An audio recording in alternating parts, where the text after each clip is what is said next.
تصادم اور ٹکراؤ یہ ہمارے ہر طرف ہے۔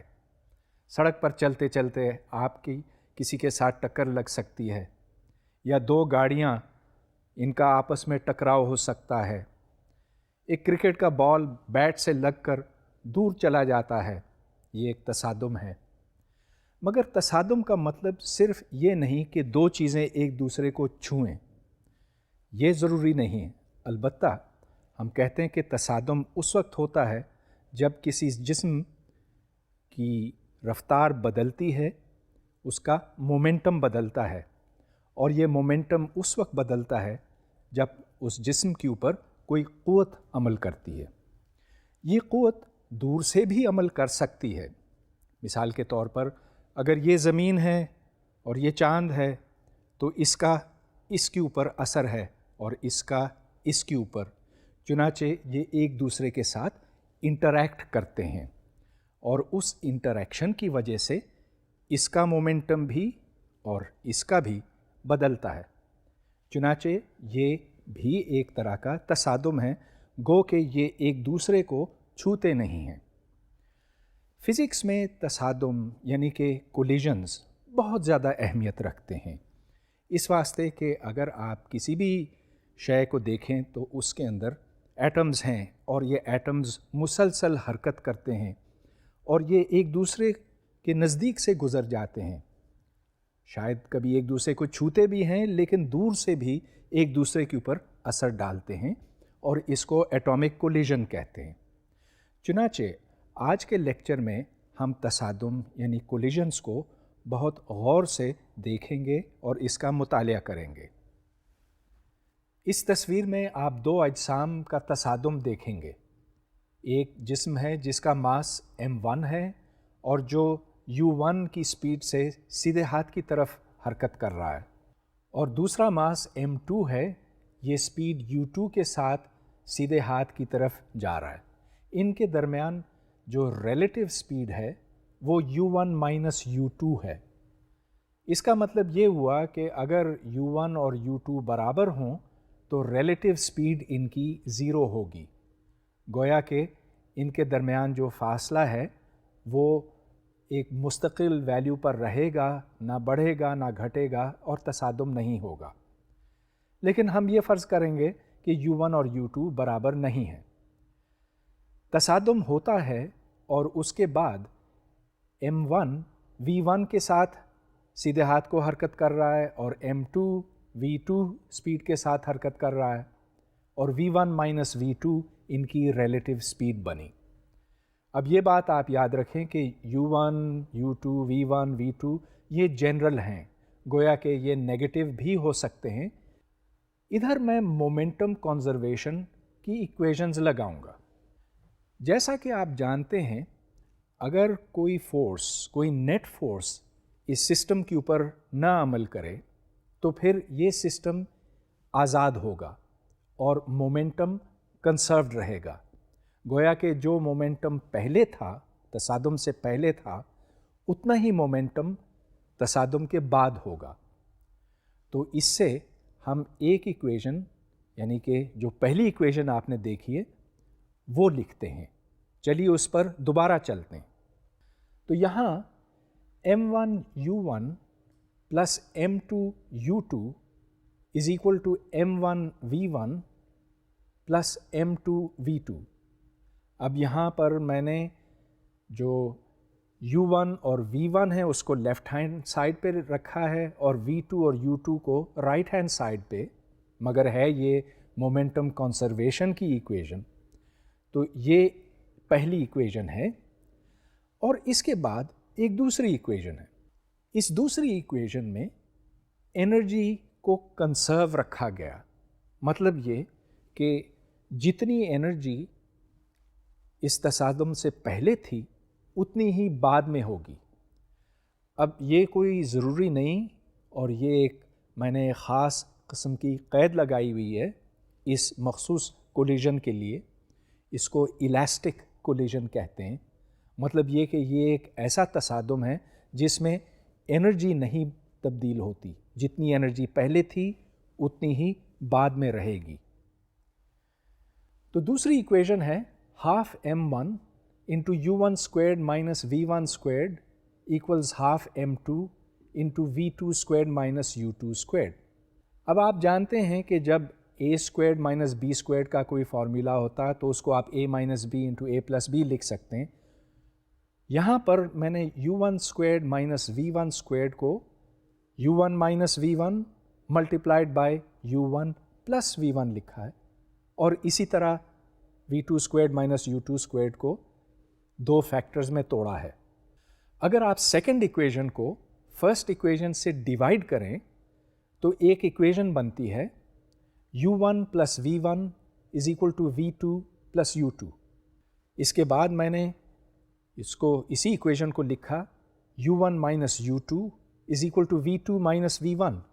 تو اس کا مطلب یہ بنا کہ ویلوسٹی آف اپروچ یعنی کہ جس رفتار پہ 2 اور 1 ساتھ آتے ہیں اسی رفتار سے وہ علیحدہ ہوتے ہیں.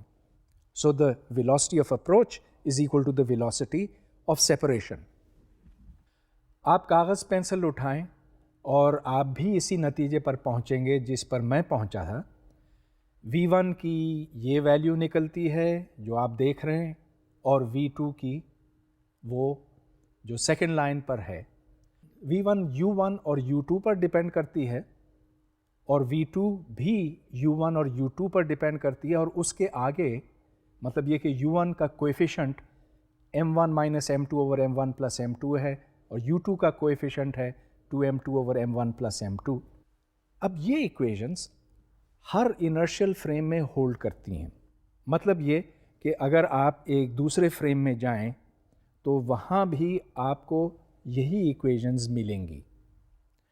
اب میں ان ایکویژنز کے خاص کیسز لوں گا تاکہ اس سولوشن کو ہم بہتر طور پر سمجھ سکیں. مگر یہ یاد رکھیں کہ اس سولوشن تک پہنچنے میں مجھے دو عناصر کی ضرورت تھی.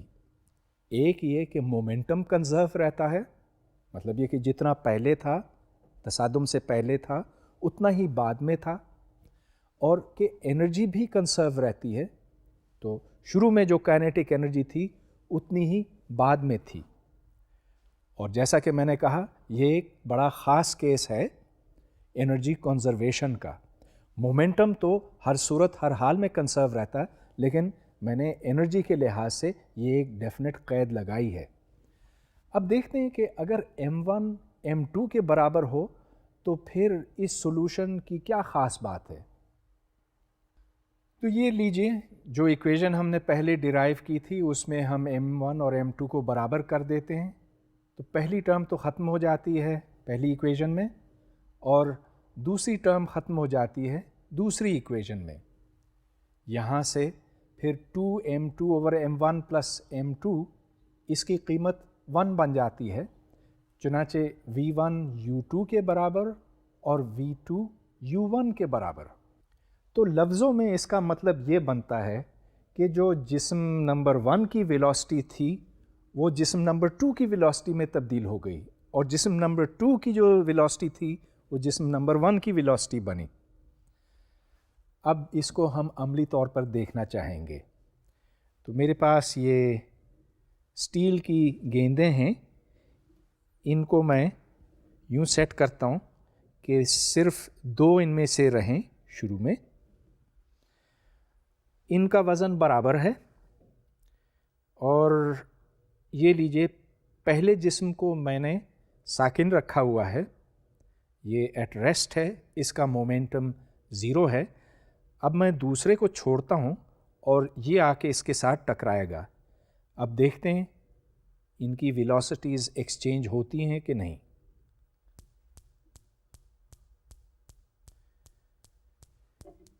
تو پھر دیکھیے, اب میں اس کو کھڑا رکھتا ہوں اور اس کو اب یہاں سے جانے دوں گا تو یہ آ کے اس سے ٹکرائے گا.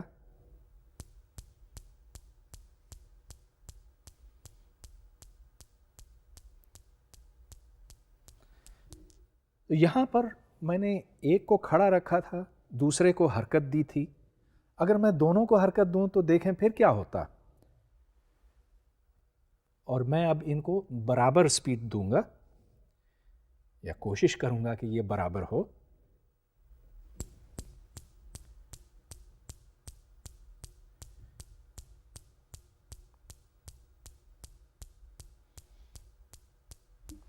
اب یہ سلسلہ تو چلتا جائے گا دیر تک. اگر یہاں مکمل طور پر الاسٹک کولیجن ہوتی، مطلب یہ کہ اگر یہاں پر کوئی انرجی لاس نہ ہوتا تو پھر تو یہ چلا جاتا، دیر تک ہوتا رہتا. لیکن یہ بالآخر ٹھہر جاتا ہے. خیر اس کو ٹھہرنے میں بھی بڑی دیر لگتی ہے کیونکہ یہ نیئرلی الاسٹک ہے. یہاں پر جو انرجی لاس ہے وہ کافی کم ہے. بہرحال یہ بات اب یہاں سے ثابت ہوئی کہ ویلوسٹیز ایکسچینج ہو جاتی ہیں. 2 کی 1 ہو جاتی ہے اور 1 کی 2. ایک بار پھر دیکھ لیجئے.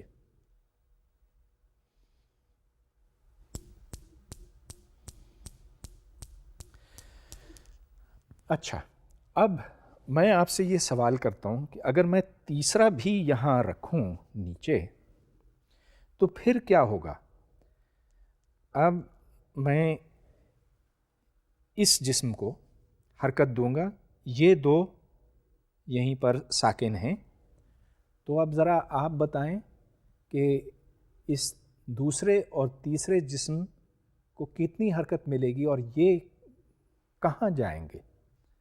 ذرا 1 منٹ سوچ لیجئے مومنٹم کنزرویشن کے حوالے سے. اب میں آپ کو یہ دکھاتا ہوں.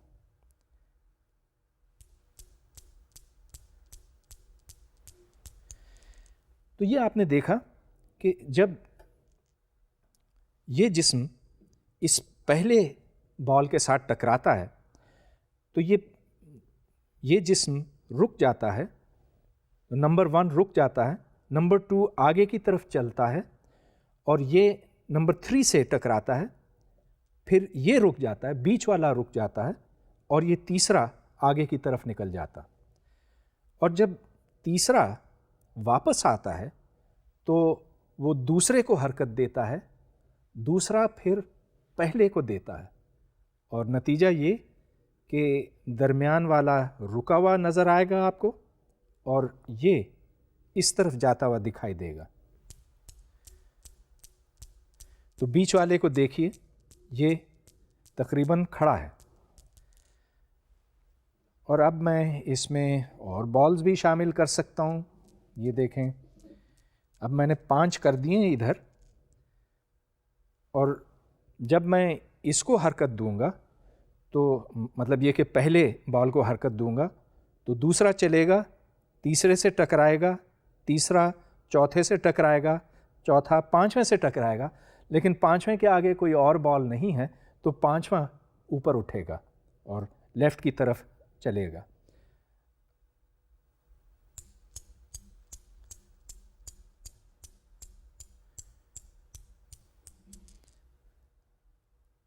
اب دیکھیے میں نے ان دونوں کو تقریباً برابر حرکت دی ہے.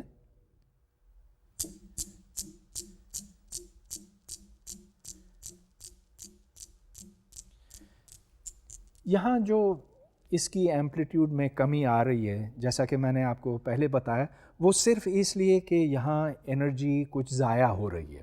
ضائع کیوں ہو رہی ہے؟ اس واسطے کہ جب یہ ٹکراتے ہیں تو اس سے آواز نکلتی ہے اور کچھ فرکشن ہے، کچھ رگڑ ہے، جس کی وجہ سے اس کی انرجی تھوڑی کم ہوتی جاتی ہے ہر دفعہ ٹکرانے کے بعد. اگر ایسا نہ ہوتا تو یہ سلسلہ تو دنوں تک، مہینوں تک چلتا. 2 برابر ماس کے اجسام کے تصادم کو ہم اس اینیمیشن کے ذریعے سے بھی سمجھیں گے. یہاں دیکھیں تو ایک ایئر ٹریک ہے. ایئر ٹریک وہ چیز ہے جس کے نیچے سے بہت تیزی سے ہوا نکلتی ہے اور ایک تہہ بنتی ہے ہوا کی جس کے اوپر یہ جسم تیرتے ہیں. تو اس میں رگڑ بہت کم ہے، فرکشن بہت کم ہے، چنانچہ ہر جسم جو ہے وہ ایک مستقل رفتار پہ چلتا ہے. تو ادھر آپ یہ دیکھیں کہ 2 برابر ماس کے اجسام ٹکرا رہے ہیں. ایک نے دوسرے کو حرکت دی اور پھر وہ رک گیا. اگر ایک جسم دوسرے کے مقابلے میں بہت بھاری ہو تو پھر کیا ہوگا؟ ہم اپنے فارمولے کو ایک بار پھر دیکھتے ہیں. یہاں m2 از مچ مچ بگر دین m1 اور u2 کھڑا ہے، گویا کہ جو بھاری جسم ہے اس کو ایٹ ریسٹ رکھا ہوا ہے ہم نے۔ اب v1 کا فارمولا دیکھیے، اس میں چونکہ m2 بہت بڑا ہے تو m1 کو آپ نگلیکٹ کر سکتے ہیں m2 کے مقابلے میں، چنانچہ v1 is equal to minus u1، صرف جو پہلی ٹرم ہے اس سے مائنس u1 ملتا ہے، اور جو دوسری ہے 2m2 over m1 plus m2 into u2 وہ زیرو ہے کیونکہ u2 زیرو ہے۔ اور v2 کو دیکھیے تو اس میں جب m2 کو بڑا کیا جائے گا تو چونکہ m1 m2 سے بہت چھوٹا ہے تو v2 کی پہلی ٹرم زیرو ہے، اور چونکہ u2 زیرو ہے تو دوسری ٹرم بھی زیرو ہے، چنانچہ v1 is equal to minus u1 and v2 is equal to zero. اب اس کا مطلب یہ بنتا ہے کہ ایک ہلکا جسم جب کسی بھاری جسم کے ساتھ ٹکرائے گا تو بھاری جسم اپنی جگہ پہ ویسے ہی رہے گا، اور جو ہلکا جسم ہے اس کی سپیڈ وہی رہے گی لیکن یہ مخالف سمت میں ہوگی، یعنی کہ دی ویلوسٹی ول بی ریورسڈ۔ یہاں میرے پاس گیند ہے، گیند کو میں ہلکا جسم سمجھوں گا، اور جو بھاری جسم ہے وہ زمین ہے، کرۂ ارض ہے جو واقعی بہت بھاری ہے۔ تو جب ان دونوں کا تصادم ہوگا تو دیکھیے زمین پہ تو کوئی ایسا اثر نہیں پڑے گا، تھوڑا سا ہاں، کیونکہ m2 انفینٹی نہیں ہے مگر بہت بڑا ہے، چنانچہ زمین تو اپنی جگہ پہ سے تھوڑی سی ہلے گی، وہ تو ہم محسوس بھی نہیں کر سکیں، لیکن اس کو دیکھیں یہ تقریباً اسی سپیڈ پہ واپس آیا۔ ہاں ٹھیک اس سپیڈ سے واپس نہیں آیا اس واسطے کہ یہ مکمل طور پر الاسٹک کولیجن نہیں ہے، تھوڑا سا لاس ہے جیسا کہ پہلے بھی میں نے اس کا ذکر کیا۔ اور جب کوئی بھاری شے کسی ہلکی شے کے ساتھ ٹکراتی ہے تو پھر کیا ہوتا ہے؟ اس کو سمجھنے کے لیے ہمیں پھر اپنی ایکویشنز کی طرف لوٹنا ہوگا۔ تو یہاں پر ایک ہلکی چیز کھڑی ہے اور u2 کی ویلیو 0 ہے، u2 ہلکا جسم ہے، m2 از مچ لیس دین m1۔ تو پہلی ایکویشن کو دیکھیں، یہاں پر آپ m2 کو نگلیکٹ کر سکتے ہیں m1 کے مقابلے میں، تو پہلی ایکویشن سے آپ کو v1 ایکولز u1 ملتا ہے کیونکہ u2 0 ہے دونوں ایکویشنز میں، اور یہاں سے v2 کی ویلیو دوسری ایکویشن سے v2 کی ویلیو 0 نکلتی ہے۔ تو اس کا مطلب یہ بنا کہ جو بھاری جسم ہے اس کی سپیڈ میں کوئی کمی نہیں آئے گی، کوئی تبدیلی نہیں آئے گی، لیکن جو ہلکا جسم ہے وہ بھاری جسم کی سپیڈ پہ چلے گا۔ اب اس کو ہم دیکھتے ہیں، یہاں پر یہ ایک خاصا بھاری بال ہے اور اس کو میں اب اس ہلکے جسم کے ساتھ ٹکراؤں گا، تو اس کو میں اب حرکت دوں گا۔ یہاں یہ دیکھیں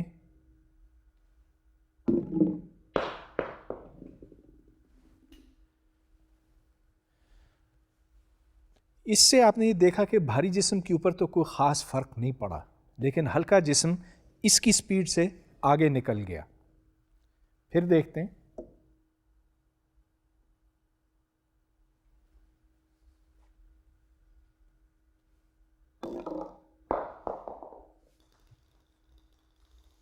اس تجربے سے اور اس سے پہلے جو فارمولے ہم نے مومنٹم کنزرویشن کے ذریعے سے حاصل کیے تھے، ان سے ہمیں یہ معلوم ہوتا ہے کہ بھاری جسم اپنی رفتار قائم رکھتا ہے، لیکن ہلکے جسم پہ بہت زیادہ فرق پڑتا ہے اور اس کی رفتار وہی ہو جاتی ہے جو بھاری جسم کی ہے۔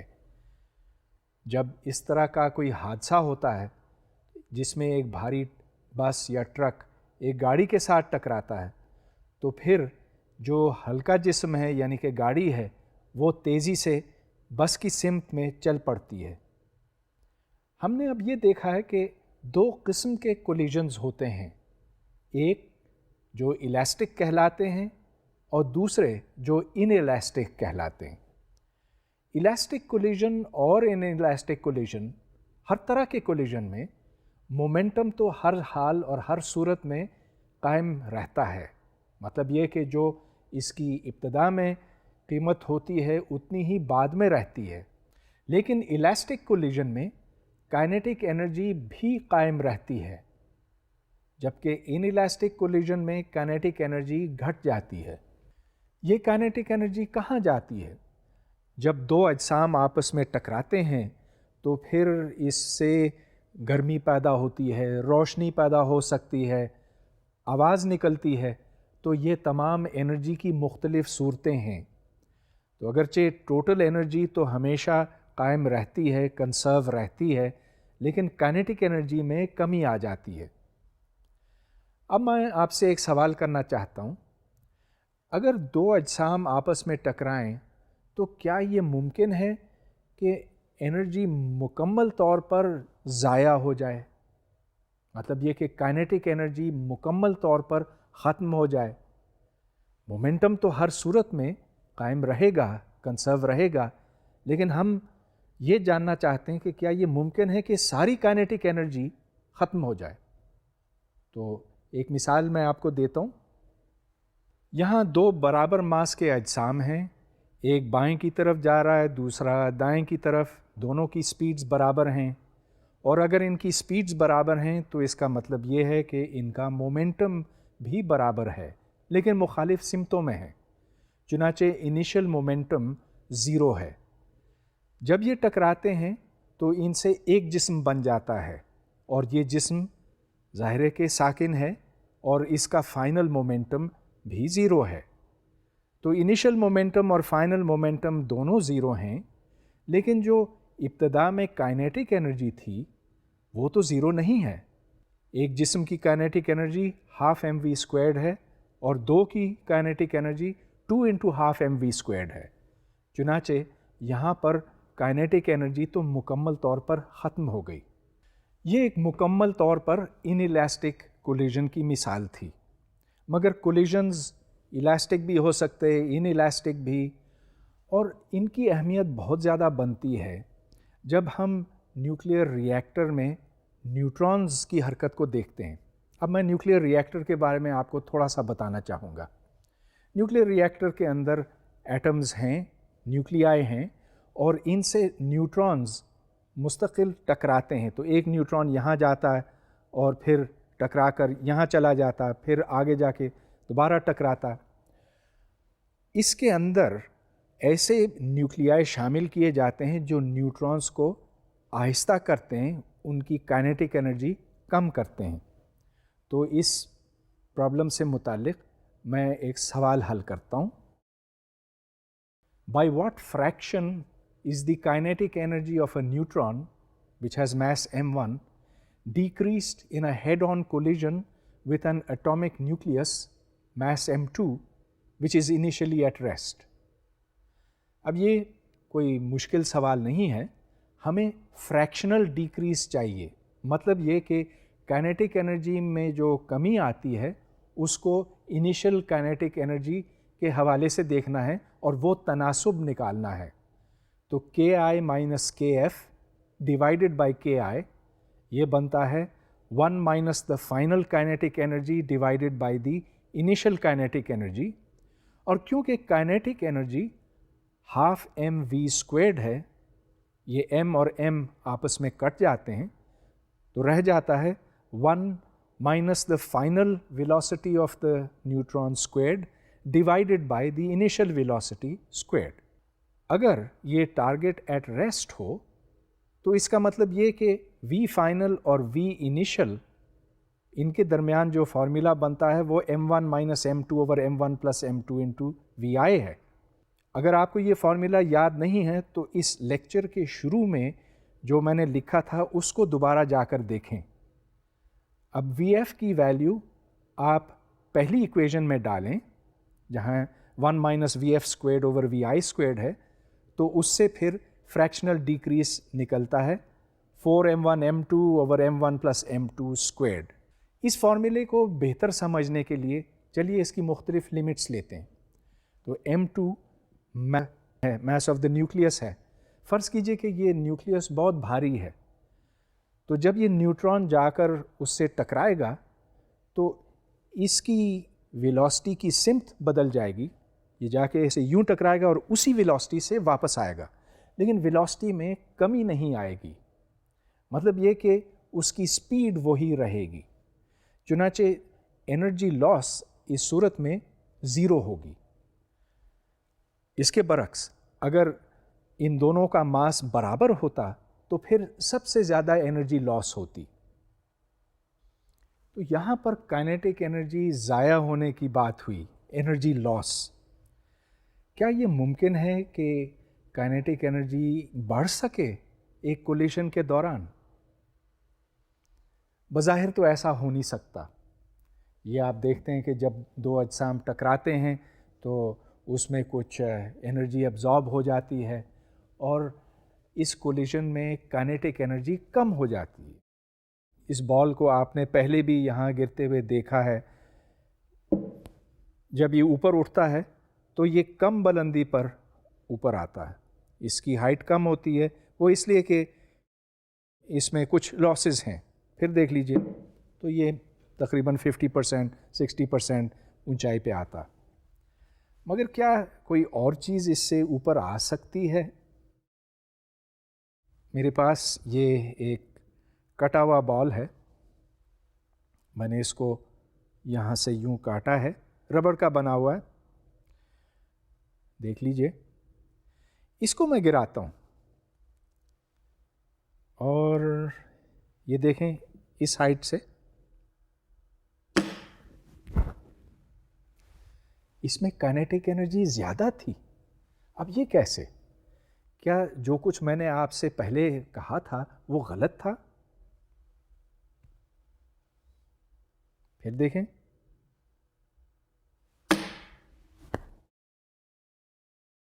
یہاں پر ایک اور چیز ہے جس کا میں نے ذکر نہیں کیا تھا کہ اس میں پوٹینشیل انرجی ہے۔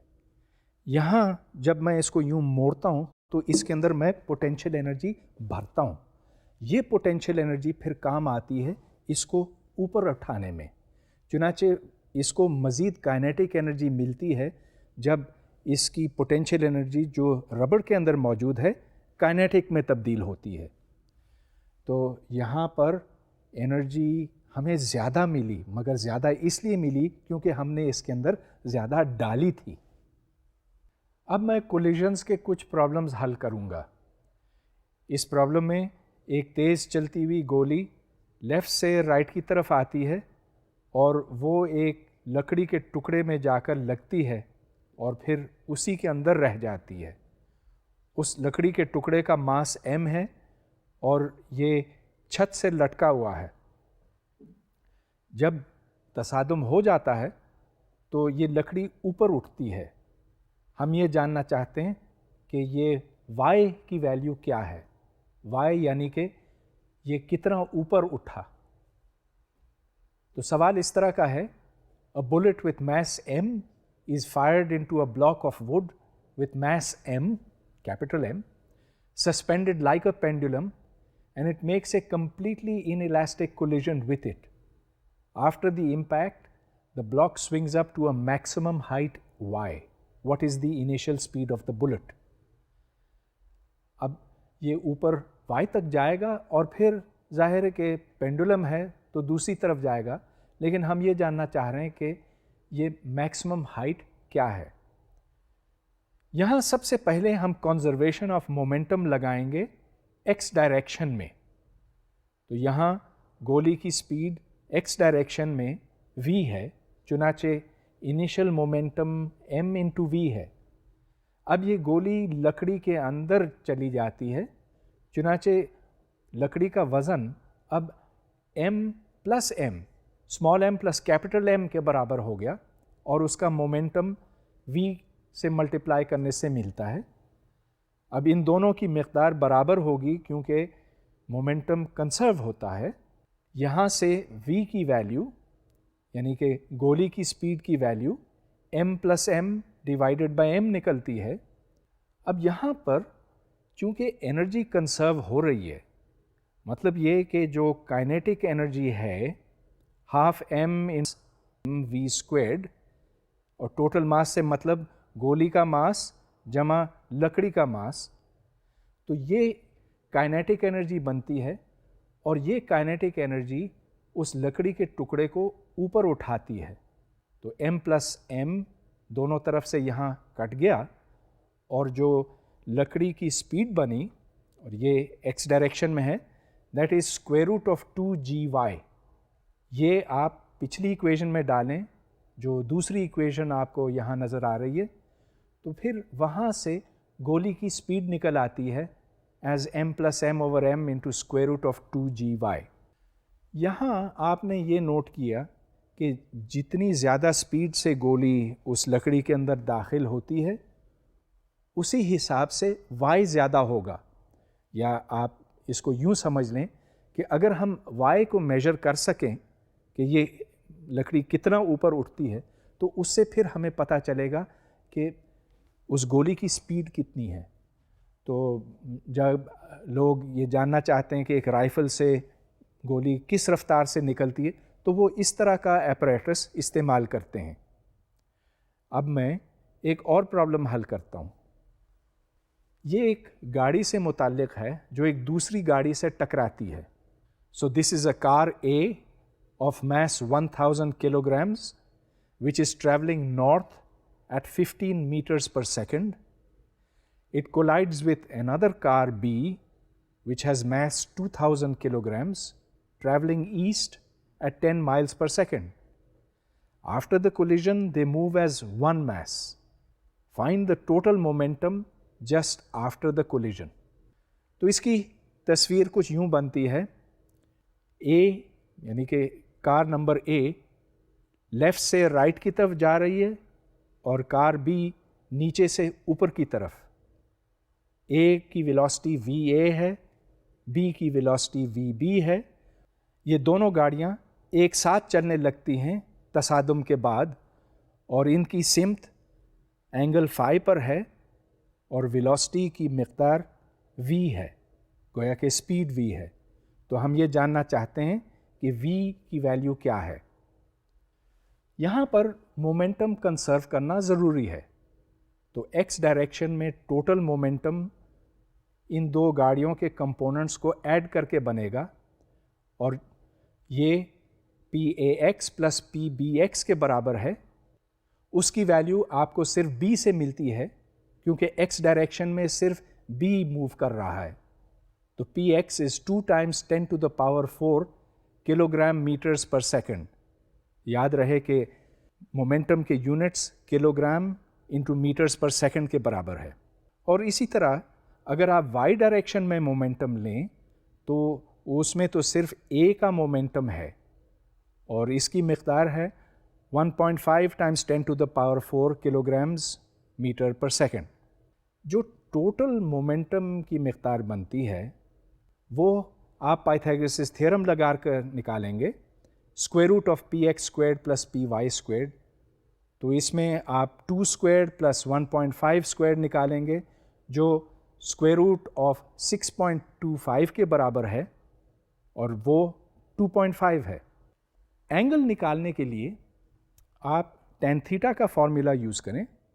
Ten theta is equal to PY over PX. تو اس کا ریشو لینے سے یہ بن جاتا ہے 0.75 اور وہاں سے پھر آپ ٹیبلز دیکھ کر تھیٹا کی ویلیو نکال سکتے ہیں. تو یہ دو گاڑیاں ایک جو یوں جا رہی تھی اور ایک جو یوں آ رہی تھی جب ان کا ٹکراؤ ہوا تو یہ اس سمت میں چلیں. ظاہر ہے کہ بڑا نقصان ہوا ہوگا. ایک اور پرابلم, M2 کھڑا ہے, ساکن ہے اور M1 اس کی طرف آ رہا ہے سپیڈ U1 کے ساتھ. اب یہ سینٹرل کولیشن نہیں ہے, مطلب یہ کہ یہ ٹھیک اس کی طرف نہیں آ رہا ہے اور ان کے درمیان تھوڑا سا فاصلہ ہے جس کو میں نے B کہا ہے. B کو عام طور پر امپیکٹ پیرامیٹر بھی کہتے ہیں. تو M1 M2 کے نزدیک آ رہا ہے لیکن اس کو سائڈ سے چھو کر نکل جائے گا. U1 V1 میں تبدیل ہو جائے گا اور جو ماس M2 ہے وہ V2 سپیڈ کے ساتھ phi2 آئے گا. اب چلیے اس کے اوپر ہم مومنٹم کنسرویشن لگاتے ہیں. ایکس ڈائریکشن میں مومنٹم کتنا تھا جو انیشل مومنٹم تھا that was m1 into u1. یاد رہے کہ صرف ایک جسم اس وقت حرکت کر رہا ہے، تو انیشل مومنٹم از m1 u1. اور فائنل مومنٹم کے دو حصے بنتے ہیں. پھر سے تصویر دیکھیے تو ایکس ڈائریکشن میں m2 into v2 cosine of phi 2 اور ایکس ڈائریکشن میں m1 into v1 cosine of phi 1. یہ دو کمپوننٹس ہیں اور ان کو میں نے یہاں پر ایڈ کیا ہوا ہے. اچھا، تو یہ تو ایکس ڈائریکشن میں مومنٹم کنزرویشن ہوئی. اسی طرح وائی ڈائریکشن میں بھی مومنٹم کنزرویشن ہے. یہاں دیکھیں تو وائی ڈائریکشن میں انیشلی کوئی مومنٹم نہیں تھا، لہٰذا لیفٹ ہینڈ سائڈ پر 0 آئے گا. اور ادھر وائی ڈائریکشن کے along مومنٹم ہے m2 into v2 sign of phi 2. تو یہ m2 کا مومنٹم بنے گا اور نیچے کی طرف m1 into v1 sign of phi 1 ہوگا. اب دیکھیے اس کو، پہلی ایکویژن کے مقابلے میں آپ کو یہاں پر ایک فرق دکھائی دے گا کیونکہ درمیان میں ایک مائنس سائن ہے. وہ مائنس سائن کیوں؟ اس لیے کہ m2 نیچے کی طرف جا رہا ہے، اس واسطے اس کا مومنٹم نیگیٹو ہے along the y ڈائریکشن. اب چلیے ہم کائنیٹک انرجی کو بھی برابر کر دیتے ہیں. ہم یہ بھی اگر مان لیں کہ یہ ایک الاسٹک کولیشن ہے تو پھر ایک اور ایکویژن ہمیں ملتی ہے، انیشل کائنیٹک انرجی جو ہاف m1 u1 اسکوائرڈ کے برابر ہے، اور جو فائنل کائنیٹک انرجی ہے وہ دیکھ لیجئے، ایک v1 سے چل رہا ہے، دوسرا v2 سے چل رہا ہے، لہٰذا جو فائنل کائنیٹک انرجی بنتی ہے وہ ہے half m1 v1 squared plus half m2 v2 squared. مگر یہاں پر ایک مسئلہ ہے. پرابلم یہ ہے کہ یہاں پر 4 اننون ہیں. یہاں پر u1 تو خیر وہ ہم نے اندر ڈالا ہے، لیکن ادھر 2 ویلوسٹیز ہیں جس سے یہ پارٹیکلز باہر نکلتے ہیں اور 2 اینگلز ہیں. اب اس کا ہم کیا کریں؟ 4 اننونز بنتے ہیں اور صرف 3 ایکویژنز ہیں. 3 ایکویژنز اس لیے کہ ایکس ڈائریکشن میں اور وائی ڈائریکشن میں مومنٹم کنسروڈ ہے اور ہم نے یہ بھی کہا ہے کہ انرجی کنسروڈ ہے. 3 ایکویژنز اور 4 اننونز، اس سے تو بات نہیں بنی. چنانچہ اس پرابلم کا سولوشن نہیں ہے. اگر آپ کوئی سا بھی ایک ان میں سے بتا دیں، مطلب یہ کہ مثال کے طور پہ phi کی ویلیو کیا ہے، تو پھر یہ پرابلم حل ہو سکے گا. لیکن اس وقت یہ مکمل طور پر ڈٹرمنڈ نہیں ہے. اب میں آپ کو ایک اور پرابلم دیتا ہوں جو اسی کی طرح ہے لیکن جس کا سولوشن ہوگا. اس مثال میں 2 اجسام آپس میں ٹکراتے ہیں. ایک کا ماس m1 ہے، دوسرے کا m2 ہے. m2 v2 کے ساتھ چل رہا ہے، m1 v1 کے ساتھ. ان کے درمیان اینگل phi 2 ہے اور یہ ایک جسم بن کر اسکیٹر ہوتے ہیں. وہ ایک جسم اینگل phi f پر چلتا ہے اور اس کی سپیڈ vf ہے. ظاہر ہے کہ اس ایک جسم کا ماس جو ہے وہ m1 پلس m2 کے برابر ہے. اب یہاں پر ہم x ڈائریکشن اور y ڈائریکشن میں علیحدہ علیحدہ طور پر مومنٹم کو برابر کریں گے. یہاں بھی مومنٹم کنسروڈ ہے. تو انیشل ویلوسٹی کو دیکھیے اور انیشل مومنٹم کو دیکھیں. یہاں پر جو انیشل مومنٹم بنتا ہے 1 کا وہ ہے m1 انٹو v1 اور جو m2 کا بنتا ہے along x وہ ہے m2 into v2 cosine of phi 2. اور یہ تو انیشل ویلوسٹی اور انیشل مومنٹم تھے. جو فائنل مومنٹا ہے وہ ہے m1 plus m2 into vf cosine phi f. یہ دیکھ لیجئے دوبارہ سے، جو میس کیپٹل M ہے وہ phi f پہ نکل رہا ہے. اب اسی طرح y ڈائریکشن میں ہم مومنٹا کو برابر کریں گے. یہاں پر مومنٹم y ڈائریکشن کے along صرف m2 سے آتا ہے اور اس کی ویلیو ہے m2 انٹو phi.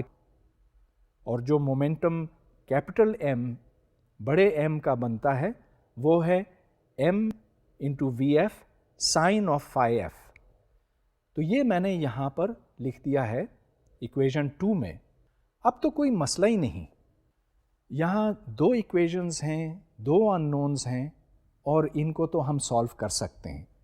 تو پچھلے پرابلم کے برعکس this is a problem with a solution. یہ اچھی بات ہے, یہ زیادہ آسان پرابلم تھا اس واسطے کہ یہ 2 پارٹیکلز جو ہیں وہ یوں ٹکراتے ہیں اور ایک پارٹیکل ان میں سے نکلتا ہے. اس لیکچر میں نے آپ کے لیے کئی مختلف قسموں کے پرابلمز حل کیے ہیں, مومنٹم کنزرویشن اور انرجی کنزرویشن دونوں کی مدد سے. اب فزکس کے لیے مومنٹم کنزرویشن ایک بڑا مستند اور بڑا قوی اصول ہے. اس سے ہم نے بہت کچھ حاصل کیا ہے. ہاں, یہ بات درست ہے کہ نیوٹنز لا سے ہم نے مومنٹم کنزرویشن کا نتیجہ نکالا تھا, لیکن جیسا کہ میں نے آپ کو پہلے بھی ایک دفعہ بتایا, اگر نیوٹنز لاز 99.99% درست ہیں, اب یہاں زمین پر جو کچھ ہم دیکھتے ہیں اس کے اوپر اگر ہم ان کا اطلاق کریں تو 99.99% کیسز میں یہ کامیاب ہوتا ہے, لیکن تمام کیسز کے لیے مومنٹم کنزرویشن درست ہے.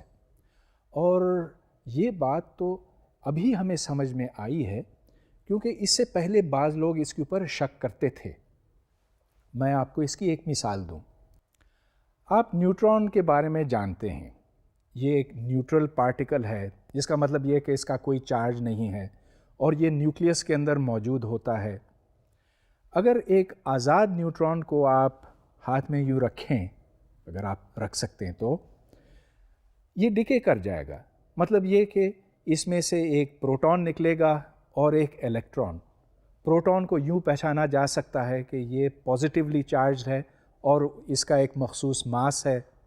الیکٹران بھی پہچانا جاتا ہے, یہ نیگیٹو ہے اور اس کا ماس پروٹون سے تقریباً 2000 گنا کم ہے.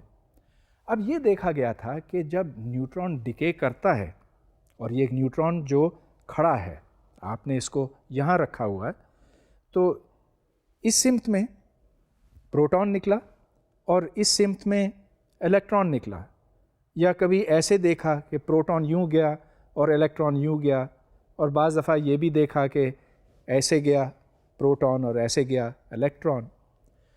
لیکن اگر آپ ان 2 مومنٹا کو ایڈ کریں, مطلب یہ کہ ان کا ویکٹر سم لیں, تو وہ ویکٹر سم تو اس سمت میں ہے. یہ ایک بڑی عجیب بات بنتی ہے اس واسطے کہ نیوٹران تو ایٹ ریسٹ تھا. تو نیوٹران کا انیشل مومنٹم 0 ہے, اور یہ جو الیکٹران اور پروٹون نکلتے ہیں ان کا مومنٹم نان زیرو ہے. اب یہ تو ایک مسئلہ پیدا ہو گیا, مومنٹم کنسرو نہیں ہو رہا ہے. 1930s میں, یعنی کہ آج سے کوئی 70-80 سال پہلے, یہ ایک بہت بڑا معمہ تھا اور لوگ بہت پریشان تھے. فزسسٹ اس بات سے بڑے پریشان تھے کہ یہاں ایک ایسی مثال دکھائی دے رہی ہے جس میں مومنٹم کنسرو نہیں ہوتا, جس میں مومنٹم کی وائلیشن ہوتی ہے. اب یہ تو ایک بڑی سیریس بات تھی, کیونکہ اور ہر موقع پہ ہر سسٹم میں جہاں جہاں تجربے کیے گئے مومنٹم تو کنسرو ہوتا تھا. اب لوگوں نے یہ سوچا کہ چلو ویسے تو شاید یہ اور ہر حال میں کنسرو ہوتا ہے, لیکن یہ ایک مثال ہمیں مل گئی ہے جہاں یہ نہیں ہوتا, تو شاید یہ ایسے ہی ہوتا ہوگا. وولفگینگ پاؤلی ایک جرمن فزسسٹ تھا. اس نے کہا کہ نہیں, میں تو مومنٹم کنزرویشن کو بالکل مستند اور صحیح اور 100% صحیح سمجھتا ہوں. تو ایسے ہو ہی نہیں سکتا کہ مومنٹم وائلیشن ہو, اور ضرور کوئی وجہ ہوگی کہ پروٹون اور الیکٹران کا نیٹ مومنٹم نان زیرو ہے اور نیوٹران کا 0 ہے. اس نے کہا کہ یہ ممکن ہو سکتا ہے کہ اگر یہ پروٹون اور الیکٹران ہے تو اس طرف سے اس ڈائریکشن میں ایک, اور وہ ایسا پارٹیکل ہونا چاہیے جس کا کوئی چارج نہ ہو, کیونکہ دیکھیں نیوٹران تو نیوٹرل ہے، proton plus charge, electron minus charge, تو چارجز کے لحاظ سے تو یہ بیلنس ہو گیا، لیکن مومنٹم کو بیلنس کرنے کے واسطے پاولی نے یہ کہا کہ مخالف سمت میں سے ایک نیا پارٹیکل نکلنا چاہیے، اور اس پارٹیکل کو پاولی نے نیوٹرینو کہا. Neutrino, neutrino because of neutral, اور یہ چھوٹی چیز ہونی چاہیے اور اس کا کوئی ماس نہیں ہونا چاہیے جس طرح سے ایک فوٹون کا کوئی ماس نہیں ہوتا.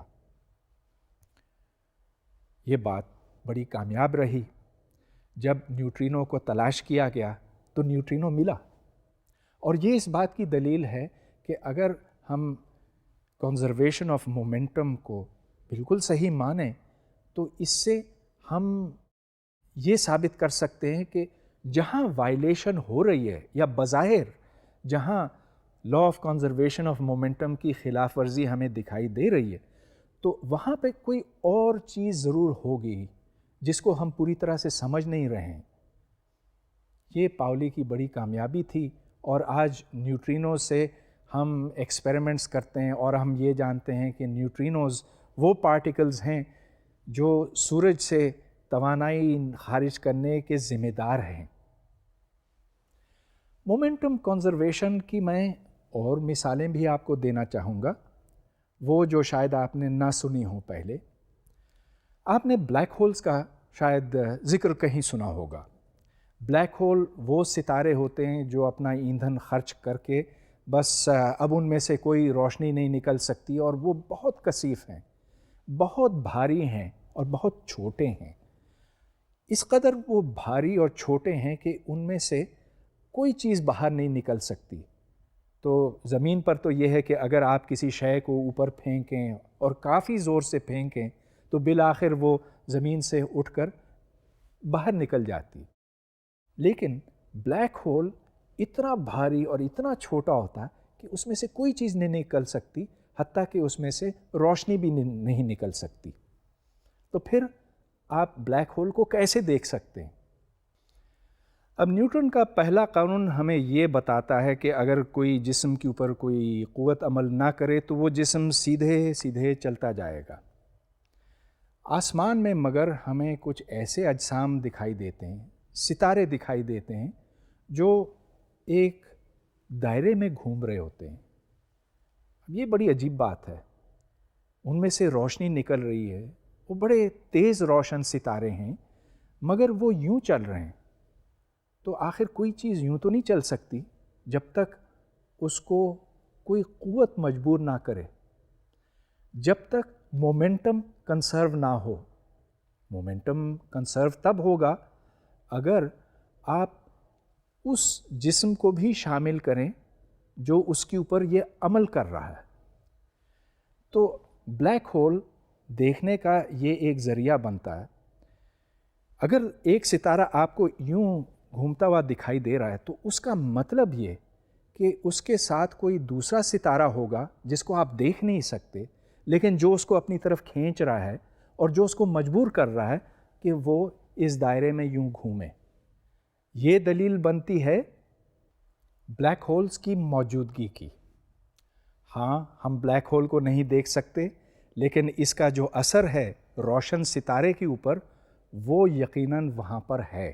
چنانچہ ہم یہ نتیجہ اخذ کرتے ہیں، ڈیڈیوس کرتے ہیں کہ وہاں پر کوئی چیز موجود ہوگی جو روشن ستارے کو یوں گول گول گھماتی ہے. یہاں سے یہ بات ثابت ہوئی کہ اس اصول میں کس قدر طاقت ہے اور کتنا پریڈکٹیو پاور ہے. پیشن گوئی کی صلاحیت، اصل پہچان ایک فزیکل تھیوری کی یہی ہوتی ہے. ویسے تو طرح طرح کی کہانیاں گھڑی جا سکتی ہیں، لیکن جب آبزرویشن اور پریڈکشن میچ کرتے ہیں، جو آپ کا مشاہدہ ہے اگر وہی ہے جس کی آپ نے پیشن گوئی کی تھی، تو پھر آپ کہہ سکتے ہیں کہ ہاں یہ بات درست ہو سکتی ہے. مومنٹم کنزرویشن آج ایک کامل اصول ہے جس کو فزسسٹ نے قبول کیا ہے. کیا اس کی کبھی وائلیشن ہو سکتی ہے؟ ہم یہ نہیں کہتے کہ ایسا کبھی نہیں ہو سکتا، لیکن ہنوز ابھی تک اس کا کوئی ثبوت ہمیں نہیں ملا، بلکہ اس کی طرف کوئی اشارہ بھی نہیں ملا ہے۔ جہاں جہاں ہمیں عجیب و غریب حرکات نظر آئی ہیں، مثلاً یہ نیوٹران کا ڈکے یا ایک ستارہ جو خواہ یوں گھوم رہا ہے، تو ہم نے دیکھا کہ اس کے پیچھے کوئی وجوہات تھیں، اور وہ وجوہات جو ہیں وہ مومنٹم کنزرویشن کے منافی نہیں تھیں۔ خیر، اس کے اوپر ڈارک میٹر کے اوپر، بلیک ہولز کے اوپر آپ سے پھر بات ہوگی۔